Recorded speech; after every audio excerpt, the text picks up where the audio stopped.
Praise the Lord. So I'm here to remind somebody that the attacks you're going through may look random to you, but they're not random to God, and they're not random to Satan either. See, recently, all last week and this week, I've been reading through different stories of the Bible, especially the Exodus, and how the children of Israel basically went from slavery in Egypt, and following their journey of a number of things that happened from them leaving Egypt, being released from slavery, all the way to the promised land. And there are a few things that came to my attention, actually. Maybe they're things that I've low-key always known, but this is the encouragement that I personally found from it. Do you notice that from the time God gave these guys victory, crossing the sea, to the very first place that they came to on their journey to the promised land, that after the first victory in Egypt, it's like a word went out in every place they arrived. It was like from then on, it was almost battle upon battle upon battle before they could even get into the promised land. And even the promised land itself, the land of Canaan, there was a lot of things there. Like God gave it so raw that they had to cultivate the land. They had to remove the things that were in it to be able to basically take it over, right? The point I'm making is this.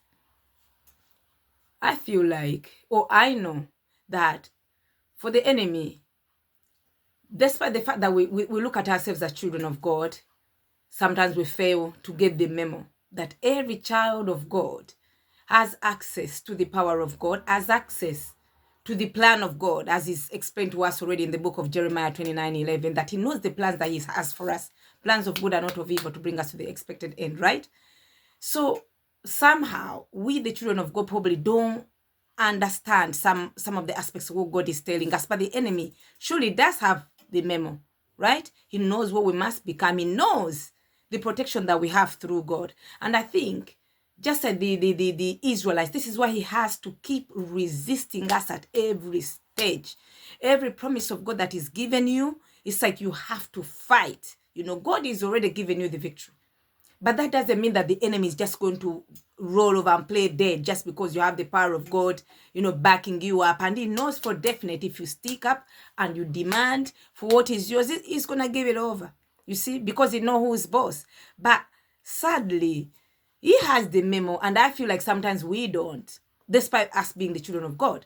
It's surprising that when you look through the Exodus, when the children of Israel came to the land of Moab, again on their way to Canaan, they, going through these different locations, the very first thing that they had to encounter is that what's his name, Balak, the king of Moab, had already had the stories ahead of time of how these guys were powerful, how they served a mighty God, how he had been, fighting their battles as he fought the Egyptians and got them out of slavery. Everybody was scared of Egypt because apparently Egypt was a very strong, nation.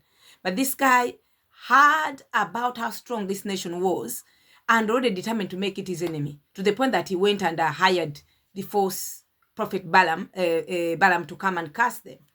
But we all know the story, how it unfolds and how it ended. That Balaam tried everything, every attempt, even to the point of going back to try and curse the Israelites, and he failed. And he came back and, explained to the guy that, look, I can't curse that which God has blessed. These guys are blessed. As a matter of fact, God will crush all their enemies. There's nothing that I can do to remove the blessing that is upon their lives. There's no curse I can pronounce over something that is already blessed.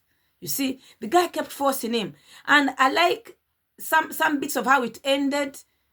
And I hate the advice the guy, Balaam ended up giving Balak. But I ask myself sometimes that even this guy that didn't, initially have the fear of God, was someone that is coming out to try and curse the children of God, that God gave him a revelation.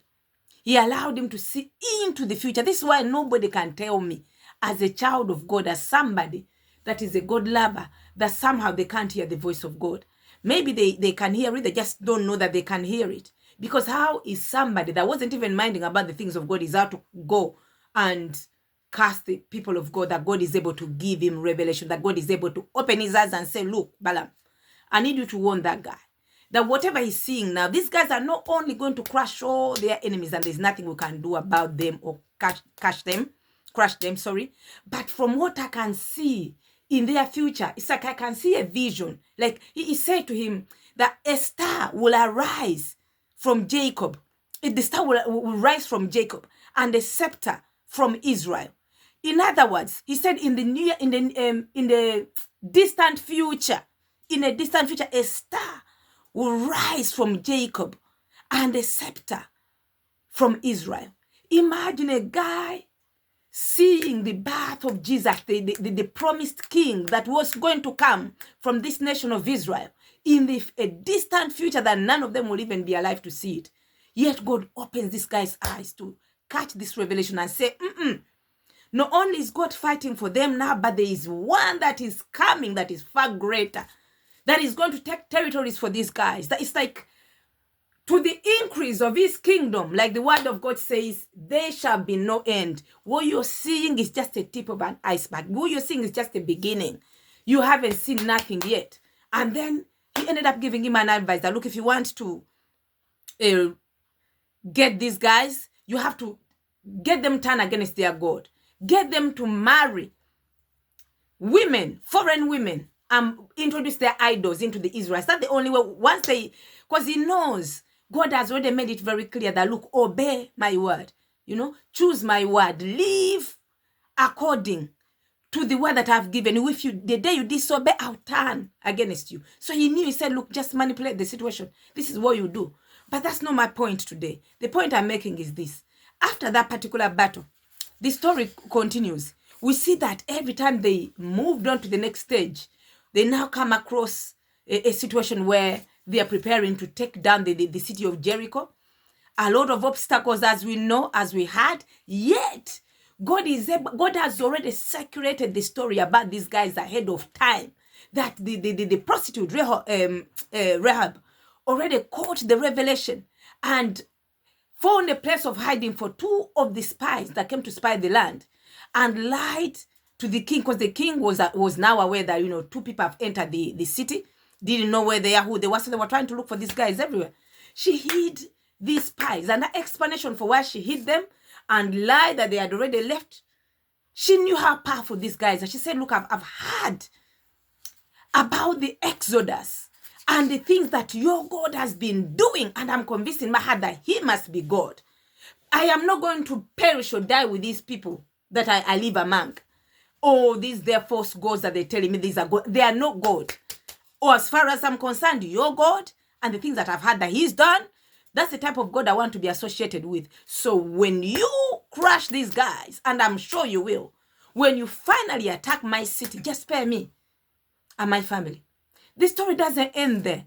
Like, it goes ahead even after that. After, the Israelites had destroyed Jericho, the city of Ai, after they had taken it down, now the message goes even further. We see the 5 kings of the cities, you see, west of Jordan. The five kings that came together and said, oh, do you know what? We have to form a coalition to go against these guys. We've heard the things that God has done for them. But maybe they were in doubt. They said, look, maybe if we come together as 5 different kingdoms, we should be able to take them down. But for them, the people of Gibeon had also a revelation and said, we don't think at this point the level of victories these guys have conquered from step to step to step, that we want to be associated with people that are trying to take them down. It will not happen. So we all know what happened. They went to the Israelites, got them to sign a treaty to become their allies through lies and everything that they said. And, the man of God, signed the treaty, but was suspicious, as we see the story, how the story ended. And those, the 5 guys coming together to attack Gibeon, and then Joshua running in to save Gibeon, and then all hell breaks loose to the point that it ends up destroying the 5 kings and a lot of other cities in the promised land, and the story of how they ended up actually occupying the land. You see, this is what I'm trying to say. All the stories on the Bible, when you look through, right from the story of Job, when he was before God and, praying and, taking his family before God. And we see a conversation between Satan and God. These are two spiritual beings. You see, this is why anybody that does not respect the spiritual, I feel sorry for that person. I'm scared for them, as a matter of fact. Because you ask me a question. How is it that Job himself is in the presence of God? He's praying. He doesn't even know that this dialogue is going on around him. Satan telling God how Job is. How did Satan become so interested in Job's business?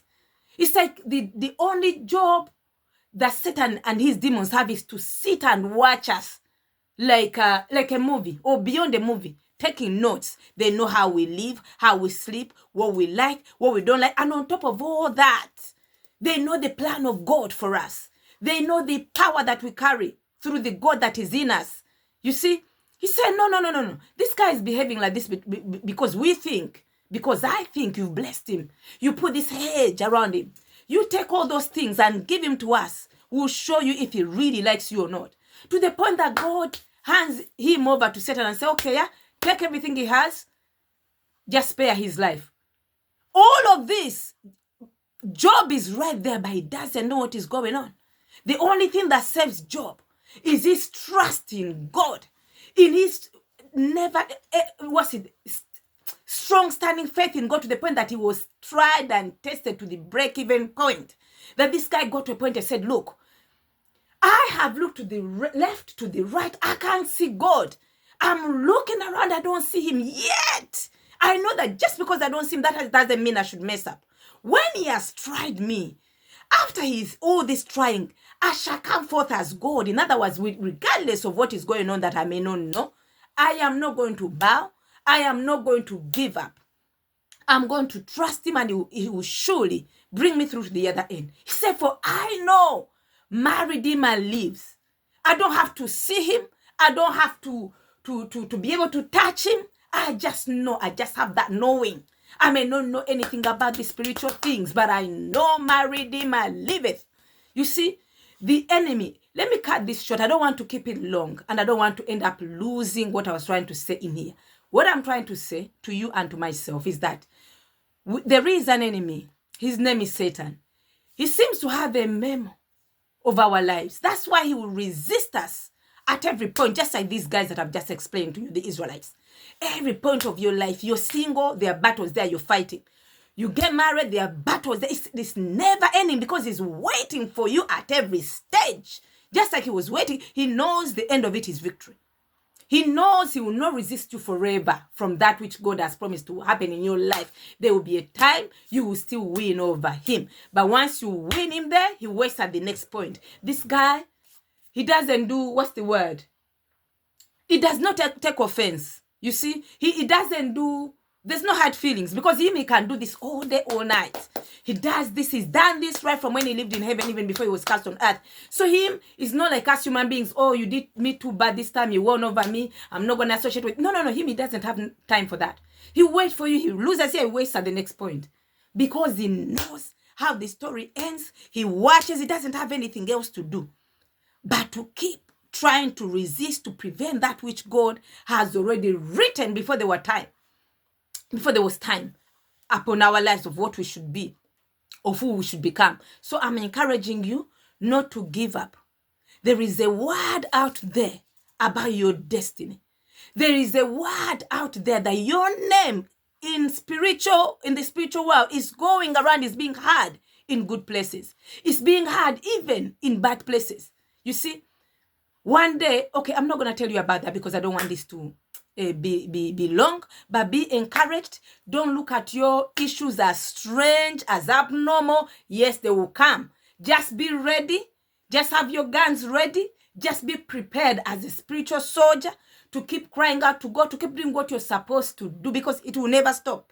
For as long as you're alive, there will be resistance of some sort.